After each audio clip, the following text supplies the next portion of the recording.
নমস্কাৰ বন্ধু বান্ধৱীসকল, স্বাগতম জনাইছো এডুকেয়াৰজিকেলৈ। আসাম টেট 2019 বহু দিনৰ পৰা অসমত এটা হাইপ চলি আছে যে অসমত আকৌ এলপি ইউপি টেট অনুষ্ঠিত হ'ব।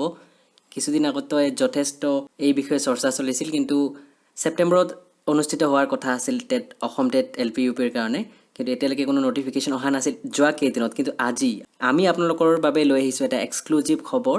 ওলাইছে এখন নতুন নটিফিকেশ্যন আৰু অসম টেট এলপি ইউপিৰ বাবে অনুষ্ঠিত হোৱাটো প্ৰায় খাটাং হৈ পৰিছে। নটিফিকেশ্যনখন চালে ভালদৰে গোটেইখিনি কথা ক্লিয়াৰ হৈ পৰিব।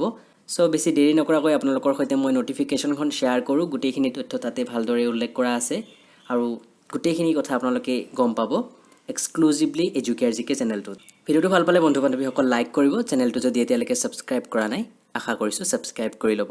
বন্ধু বান্ধৱীসকল, আপোনালোকে স্ক্ৰীনত দেখা পাইছে, এইখন হৈছে অফিচিয়েল নটিফিকেশ্যন আৰু ইয়াত তাৰিখ উল্লেখ আছে 19 আগষ্ট 2019। জাৰি কৰা হৈছে অসমৰ গভৰ্ণৰৰ ফালৰ পৰা, ৰাজ্যপালৰ ফালৰ পৰা, আৰু ওপৰত লিখা আছে elementary education department, Dispur, Guwahati 6।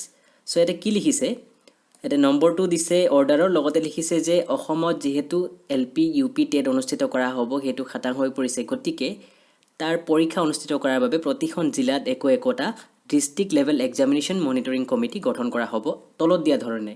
আৰু ইয়াতে কেনেধৰণে, প্ৰথমতে ডেপুটি কমিশ্যনাৰ হ'ব চেয়াৰমেন, তাৰপিছত 2 নম্বৰত ছুপাৰিণ্টেণ্ডেণ্ট অফ পুলিচ বা এডিশ্যনেল SP, তেখেত হ'ব মেম্বাৰ।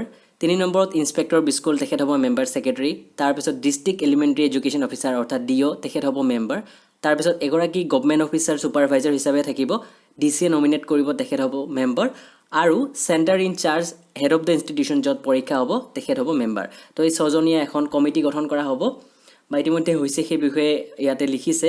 যিহেতু 19 তাৰিখ উল্লেখ আছে, 19 তাৰিখত এই অৰ্ডাৰখন ওলাইছে আৰু ইয়াতে লিখিছে গোটেইখিনি কথা ভালদৰে, কেনেধৰণে কি নিয়মাৱলী থাকিব পৰীক্ষা অনুষ্ঠিত কৰাৰ বাবে, কেনেধৰণৰ ছিকিউৰিটিৰ কাৰণে বা পৰীক্ষা যাতে স্মুথলি কণ্ডাক্ট কৰিব পাৰে, গোটেইখিনি কথা অতি সুন্দৰভাৱে লিখা আছে। আৰু 5 নম্বৰত লিখিছে ইয়াতে কুৱেশ্যন বুকলেটৰ বাবে ইয়াতে 6টা ভাগ থাকিব, ABCDEF, টেষ্ট বুকলেট থাকিব।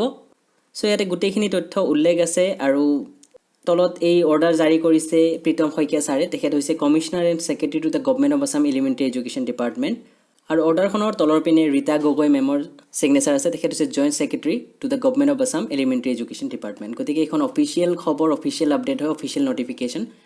আপোনালোকে এইটো জানি থওক। এতিয়ালৈকে ইয়াত যদিও ডেট ডিক্লেয়াৰ কৰা নাই, এটা নতুন খবৰ আহিছে টেট অনুষ্ঠিত হোৱাটো খাটাং এলপি ইউপি ছেকশ্যনৰ বাবে।